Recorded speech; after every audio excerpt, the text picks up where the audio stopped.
Welcome to the SmartTechCheck podcast, hosted by Mark Vina, your home for candid, insightful, and provocative conversations about the smart home automation, security, smartphones, PC and console gaming, and much more.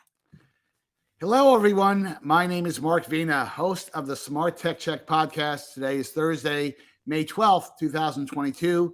Joining me for today's podcast is Stewart Wopin, who writes for Popular Mechanics, U.S. News, Techlicious, Investopedia, and others.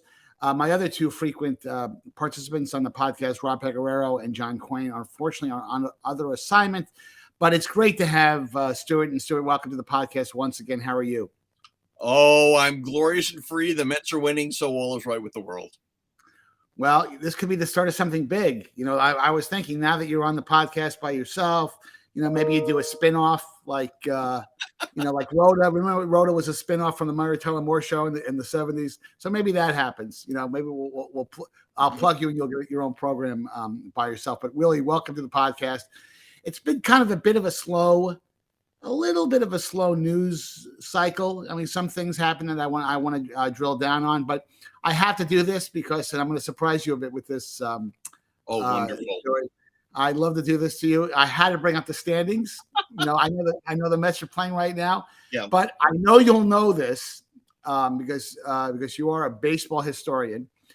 When was the last time on May 12th? I'm looking at the calendar when the Mets and Yankees were in first place in their respective divisions. I have no idea. I'm assuming you have to go back to 2000 or 2001, 1999 probably, when they both won their well, actually the Mets didn't win in the pennant in 1999, but certainly the Mets and the Yankees were in the series in 2000. Yeah. There's also a shot that it could have happened in 2015 when the Mets went to the World Series. I mean, it could have happened in any number of the last 10 or 20 years. Well, I don't want to spook you, but it is kind of crazy that, hey, look, the season's not even a third over. How many games have they played so far? I mean, and the other coincidence is, of course, that the two LA area teams are both in first place in their respective divisions. So it's interesting that it could be New York, Los Angeles. Again, we're really, really early, and there's so many levels of playoffs now. Who the hell knows what's going to happen in September? But I'm like last year. You ride the wave as far as it goes, and you hope that they continue to win, and they get DeGrom back, which would give them an insane step for the post. That's the unbelievable. And because I could talk to you about this forever, and unfortunately we're not on ESPN. But the reality is that once the Mets have been playing very well without DeGrom, and once he comes back. I think there could be baseball is a crazy sport. DeGrom could come back and not be good, or not be good, or the rest of the team starts to falter. So anything is possible in this crazy world of ours. Yes, and unfortunately, both of us are addicted to this game of baseball, and it drives people crazy who are not addicted to baseball, like John Quain, who could care less. Right. In any event, let me bring up our first topic here. Got to get to this.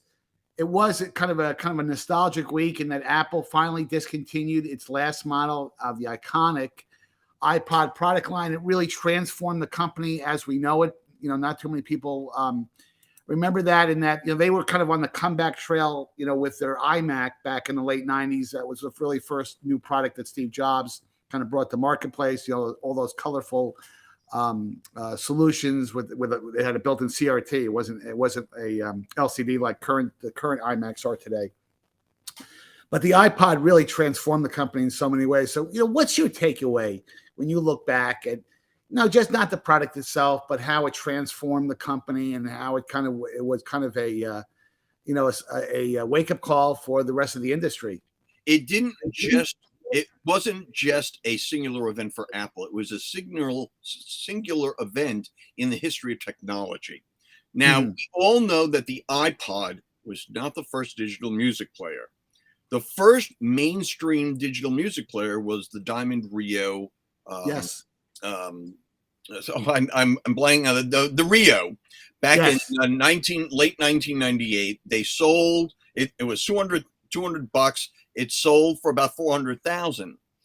And that really, I mean, you had digital music, you had the invention of MP3 over at Fraunhofer in Germany, and you had Winamp here in the US. So you had bits and pieces of the digital music puzzle being put together. The problem that Diamond Rio had, and the problem that the iPad had initially, was the guy who was in charge of the Diamond Rio, who I've interviewed on any number of occasions, a guy by the I'm also blanking on his name for a second. Hold on for a second. It's the great thing about podcasts. You can read real-time analysis. He's going to kill me. I'm sorry. I'll come up with his name later. But anyway, he could not convince the Diamond Rio people that they also had to have a music service as a content hardware companion. And Apple and that's an important point, Stuart, because up until that point, people were resorting to illegal methods for downloading. That is correct. They were using SneakerNet in some way. They were getting the music from one place, jury rigging to download it onto the player. I believe the Diamond Rio even had a memory card slot. And one of the reasons behind that was, and I think it's one of the very few things that people seem to forget about that era, was that there was some degree of illegality involved, not only from the point of view of stealing music, but whether copying music digitally was even legal. Yeah. And it wasn't until the Rio did not come out until a federal district judge in California by the name of Collins, her name I have in the top of my head, and it was a female judge, ruled after the RIAA had sued Rio about disseminating their music in this format, that the judge decided in her favor. And I actually corresponded with the judge about 3 or 4 years ago, and she had no memory of the case. But it's that case that allowed the entire digital music industry to happen, much like the Sony case at the Supreme Court allowed home video recording. It's a very important fair use. And Rio was enjoined from letting that Rio get into the market until the judge had made that decision in September of 1998. Now, what ended up happening was that Apple people ended up visiting the Diamond Rio people. They were very interested in either buying the technology or figuring out how they were doing it. And there was correspondence between executives of the two companies. I don't think it was ever a formal configuration between the two companies. But when Diamond wouldn't let the guy create a music service, that's when Apple really took him. And what Apple did wasn't invent the digital music player, but they made it legitimate by the company size, the amount of attention they devoted to it, and of course, 2 years after the iPod comes out, they open up the iTunes store. And I think the word you're searching for is they refined it. They took that concept. That's correct. They perfected it the same way they did with, I mean, the iPad is not the first tablet. You know, I mean, all of what Apple is really good at is putting that package together and presenting it as a complete package that the consumer says, oh, I get that. Whereas a lot of companies would come out piecemeal the way that Diamond Rio did. And so the iPod is an epical technologically historic product because it completely changed how we buy and listen to music. It sent these huge tsunami waves into the record business and into record stores. Tower Records no longer exist because of the iPod. People stopped buying physical music. So the iPod is what triggered the complete change in the way we buy and listen to music.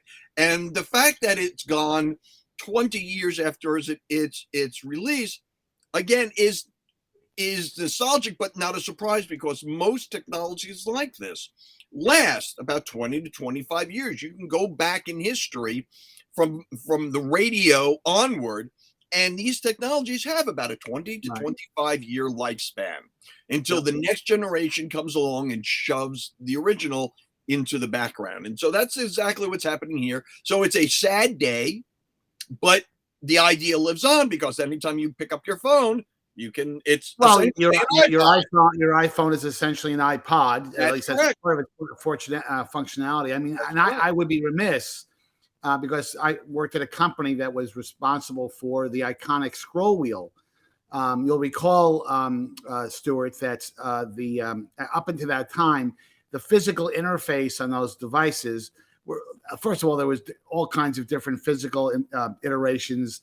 Some of them had scroll knobs and mechanical devices, things you had to sort through, which was that defeated the purpose. If you had 10,000 songs on it, you couldn't scroll through 10,000 songs. You needed a way to access music quickly.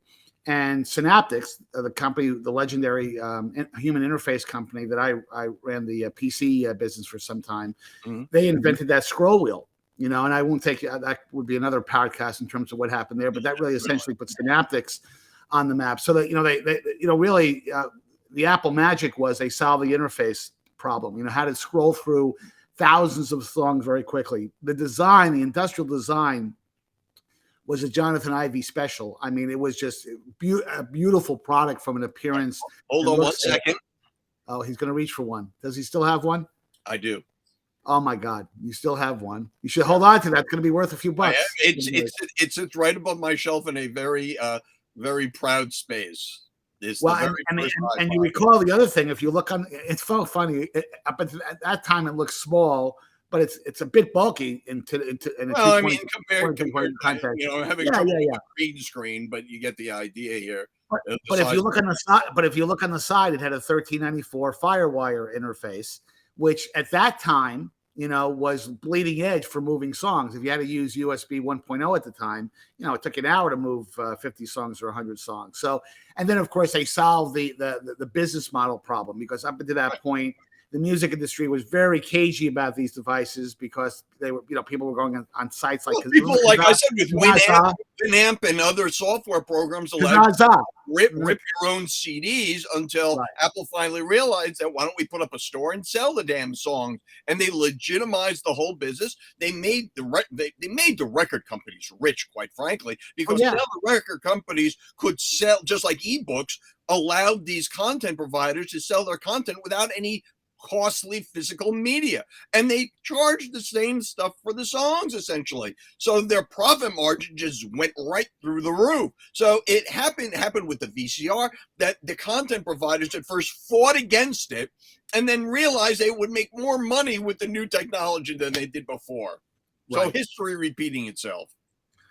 Well, like everything else, the iPod was a precursor to the iPhone. The iPhone was a precursor to the iPad. And again, this is probably the topic of another podcast one day. But it's very difficult for other companies to emulate Apple and what they do. I think everybody wants, the clients that I interface, the companies that I work with, the first thing they say if they're playing in the consumer space, we want to be like Apple. We want to design products like Apple. I'm not sure an industry can really accommodate someone more than an Apple. Now, that's not to say that Google doesn't make some good products and other companies don't make good products, but there's still something about Apple in terms of their touch, the perceptions they have with customers, the brand equity that they've built. And I guess the point is, it all started with the iPod.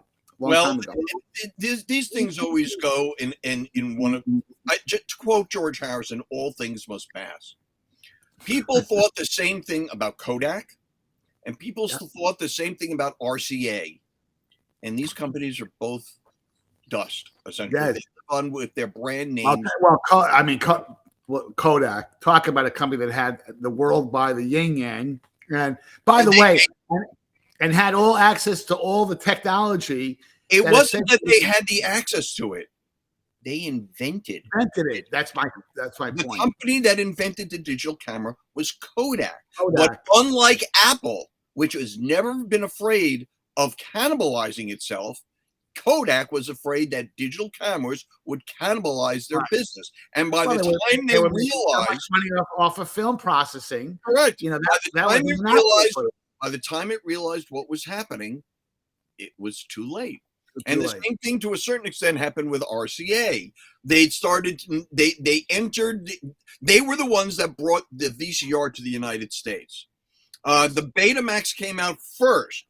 And RCA's VCR had a 6-hour recording speed, so or even a 4-hour speed, so guys could record a Sunday football game, which the Betamax could not do. And it included, I remember, it included a tape of Muhammad Ali's greatest fights. And so the VHS, it was a JVC or Matsushita made VCR, but RCA was the one that brought it to the US market. And by the time Sony realized what was going on, it was too late. But then they tried to go a step further when digital media started going to optical disc, and RCA came out with their basically what was a video disc that was a phonograph record. Right. And it was too late for them, and it killed the company. And and you could point to a lot of cases where these companies were also led, the great man theory. Kodak led by George Eastman until he offed himself. Obviously, they had a series of people, but RCA led by David Sarnoff until he left the company, and his sons took over. And so one of the lucky things for Apple was that they found somebody like Tim Cook, who to a certain extent is the polar opposite of Steve Jobs. And it's probably what the company needed, somebody who was really focused on the logistics and supply chain and the numbers. He and Johnny Ive, I'm assuming, considering that I've left the company, were, I wouldn't say at odds. They obviously had, differences in vision, but the Apple continued because Tim Cook is just very good at what he does. And both RCA and Kodak were just led by people who just didn't have the combination of vision and logistics and business that Tim Cook seems to have. So a lot of it is happenstance. Somebody's making those bad decisions someplace. Well, I'll just leave it on it's almost like baseball when you leave a pitcher in there too long to the 7th or 8th inning, and you got a 2 or 3 run lead. The guy's cruising along. Mm-hmm. I'm thinking Pedro Martinez in the game against the Yankees in the playoffs when they left him in too long, and that of course led to the comeback of the Yankees. And that all the talent in the world, you still have to have the right coach or manager. Well, and the bottom line is that, and to your point, very few companies, very few senior executives, when things are going well, you're in a market and you're doing well, it's hard for you to understand that could go away at some point, and you should prepare for because you'd rather obsolete yourself than someone else do it, and that's a lesson, unfortunately, that few clear path to succession, as history has always shown us. When there's not a clear path to succession, chaos follows. Well, on that note, let's hit topic number 2. Disney Plus announced some big numbers yesterday. They added almost 8 million new subscribers.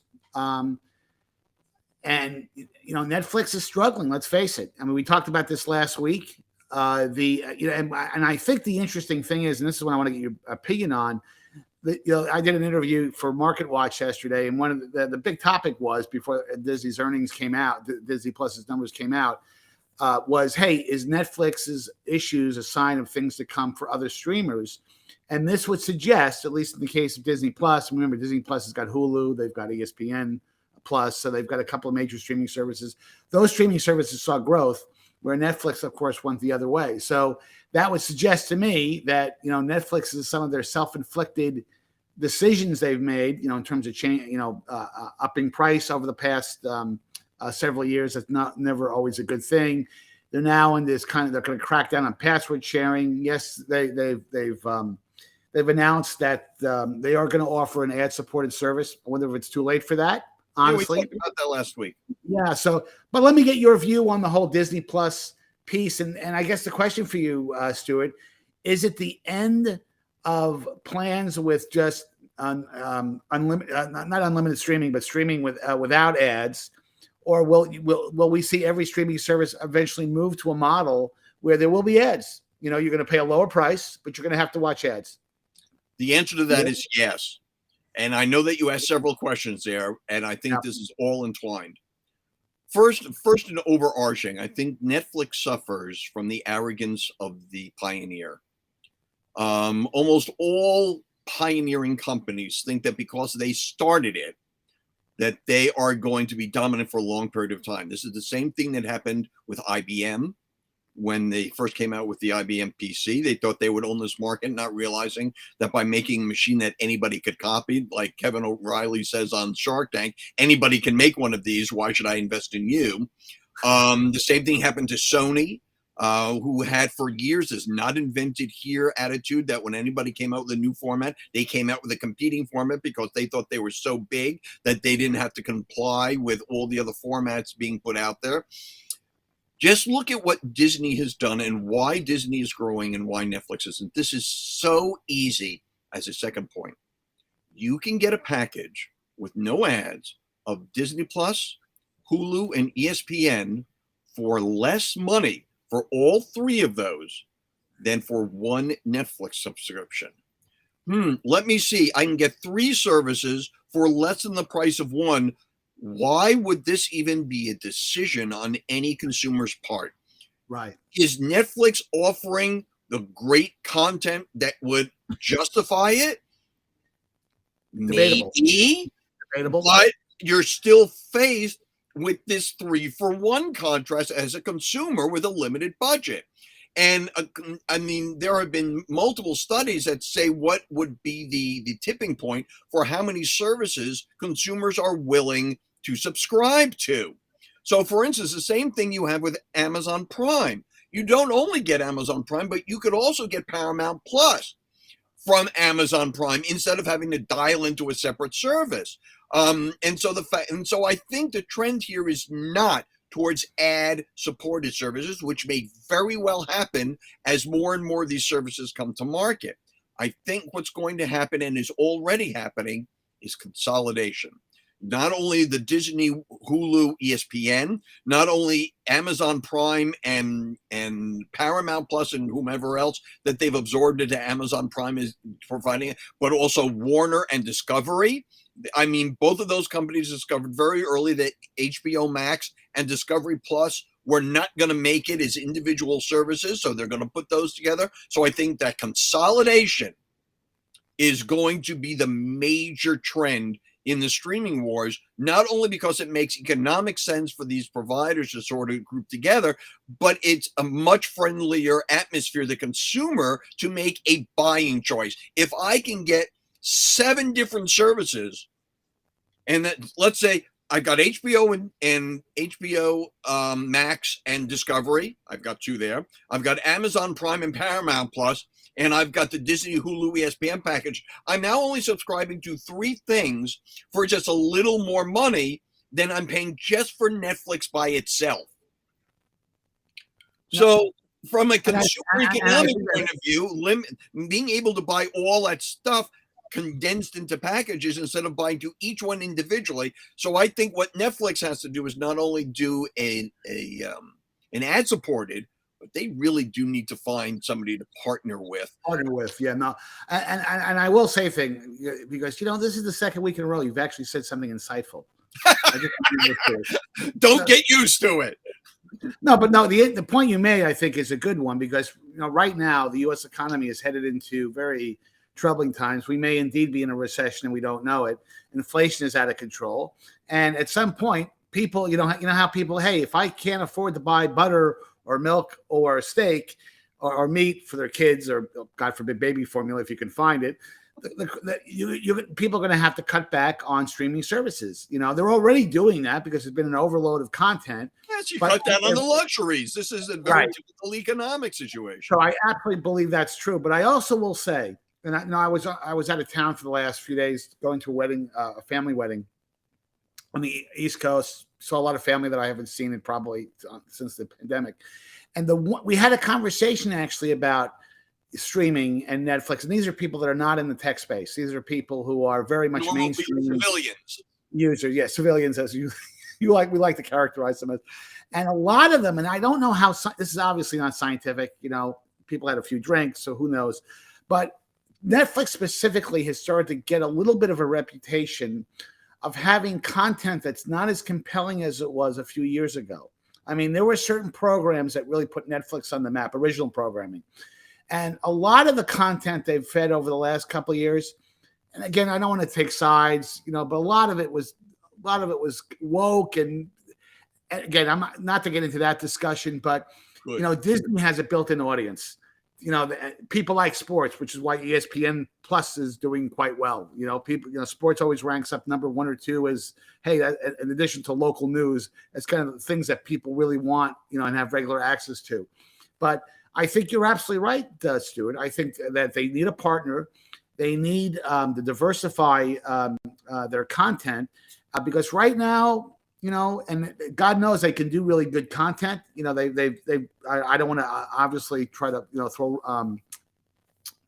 sand on that. But the reality is that in this market right now, especially producing original content, that's why you haven't seen Roku do a lot of it. It's very expensive because essentially Netflix is a studio that broadcasts its own content. I mean, if you know, and I think there's also the case of there being too much. And yes, there's one example I love to use when tech companies do this, when it's sort of like going to a diner and the waiter comes over and gives you a menu that is the length of War and Peace. And so instead of burrowing into this massive volume of entrees and appetizers and soups and salads and sides, you end up with a cheeseburger. And I think that's the problem that Netflix is having, is that they have gone with quantity over quality, which is exactly the opposite trend that both Disney and to a greater extent Apple is pursuing. Apple is not going after the quantity. They're not worrying about piling up all this content that makes it difficult to find. On Netflix, I went looking last night, for instance, to this very highly publicized Marilyn Monroe documentary, The Untold Story, the tapes. Yeah. I couldn't find it. Yes. It was so buried within all the other trending videos, I didn't remember the name of it. And so I actually literally had to do a search for Marilyn Monroe, despite the fact that this should have been really easy to find. Right. And the reason it's not easy to find on Netflix is because there is so much content to weed through and I think Netflix sees this as a positive, but to me, it's an overloaded diner menu. It's enormous frustration for customers. Universal search, which is the industry term for it, and you know some companies have actually done a pretty good job of it. For example, I'm not crazy about them sometimes because they do drive me crazy from time to time. But I'm a Comcast guy out here, and they're Universal search. For content and on other channels. Kino does a very good job with it also. Yes. Roku does also. But I shouldn't have to resort to that. Right. It's a very this is one of their premier documentaries that put out there. It's got a lot of coverage in the news. I shouldn't have any problem finding it. Couldn't agree with you more. That's a problem that's still we've made progress in the industry, but it's still got a lot of ways to go. Let's hit our last topic here because this one's going to be a fun one. Well, I mean, it's you know, this is a thing that what I like about this topic, Stewart. It's really a problem that has to be solved. You know, that we got to get to some type of passwordless sign-in orientation. And you know, just to kind of summarize up for people who are not aware of this. Apple, Google, and Microsoft teamed up for some work they're doing with FIDO, who is an organization focused. It's a standards organization. Pass ID Online. Yes, very very cute name. And you know, let's face it. You know, people are not the best when it comes to creating passwords. Now, and I'm stating the obvious, but there are some stopgap solutions that people. You know, I use. Keeper, which is a password manager that kind of works pretty well across platform, but it's still laborious. You know, they still have all my passwords stored up in the cloud, and I'm waiting for a breach one day. Think, oh, guess what? We broke into Keeper, and now your passwords are all over the place. That's going to be, you know, and that has happened, by the way, with a couple of password manager utilities. But this whole notion of being able to do a passkey in the cloud. That's standard, that it doesn't have to do this authentication thing, you know, from when you go into you know this well. So give me your perspective. Do you think they're going to have success? I mean, I think they have some, since, you know, Microsoft, Google, and Apple control most of the browser market, you know, given their presence, and both Google and Apple obviously have the vast majority of the smartphone category. What's your take on this, and why do you think it's important? Well, first, I agree with you. This passwords is just, the what is the weakest link here. I mean, I know there's a difference. The strongest something is its weakest link. And for online security, passwords is obviously the weakest link in the whole online security area. People don't understand them. They tend to go for something that they can remember, which means anything that they can remember is easily broken into. And I don't think people understand the danger. I was on Google the other day, just doing a Google search on my own account, and it gave me a list of about 50 websites of mine where I had weak passwords. And I'm going, first of all, how do you know? And if you know, who else knows?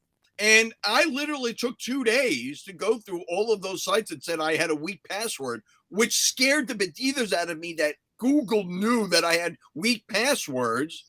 That is certainly not the way to handle that, by the way. To put just on you, to suddenly tell you, oh, all your in my first, how do you know? But I've tried a couple of password managers, and I know what I'm doing, and I still found them awkward to use.